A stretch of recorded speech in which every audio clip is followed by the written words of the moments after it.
So this woman, Ella, she runs a startup. Okay, and she's 3 days no sleep. So we know where this is going, right? But let's follow along for the ride. She has just one goal: seal $1 million deal. She starts forgetting names. So she's in a pitch meeting with a potential investor and she starts forgetting names. People look at you funny when you can't remember if they're a he or a she. You don't want to be that person, but emails go unsent. Now she's in the zone. She's so focused on closing this deal that she doesn't even realize that she's not sending out important emails. She doesn't care. This deal is the only thing that matters. Her speech gets slurred mid-pitch. So now she is in the final moments of her pitch, and she is doing so bad that she can barely put 2 sentences together.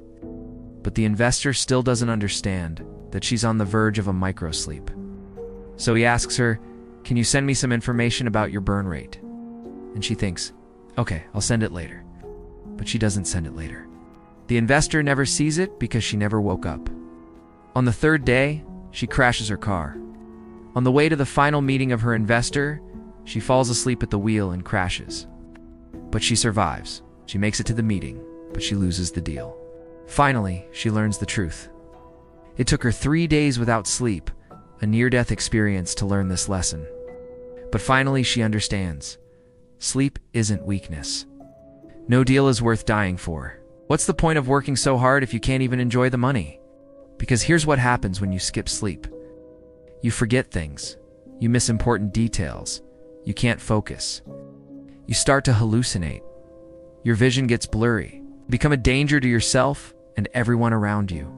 But if you get enough sleep, if you take time to rest, you'll be amazed at what you accomplish during your waking hours. So after this woman lost everything, what did she do? Well, she went home and slept for 12 hours. When she woke up, she felt refreshed. And the next day, she started over. She began working again, but this time she took breaks. This time she prioritized her health because she knew that sleep wasn't weakness. In fact, it's our superpower.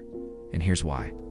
When you sleep, your brain processes all the new information you learned while you were awake.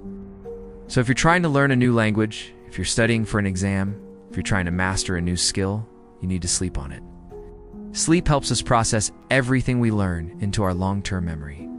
If you don't sleep, you'll forget everything. You won't be able to retain the information. You won't be able to use the skills. And here's another reason why sleep is our superpower.